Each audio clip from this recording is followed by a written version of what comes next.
Do you have a passion for communication, customer service, and hospitality? Welcome to Front Office Operations course offered in GoCare Training Institute.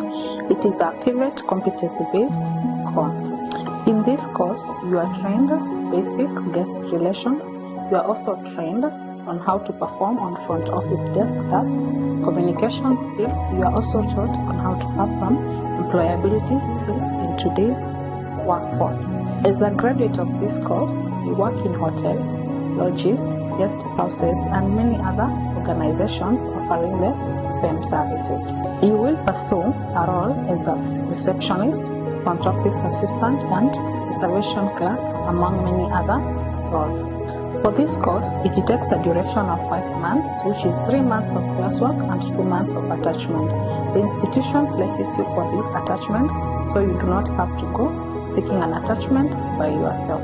To qualify to take this certificate, you don't need much. You need your KCSE certificate, and the most important thing, with also a KCPE certificate, you are able to apply for this course. Enroll today and start your journey as a front office operator. Your career in hospitality begins now.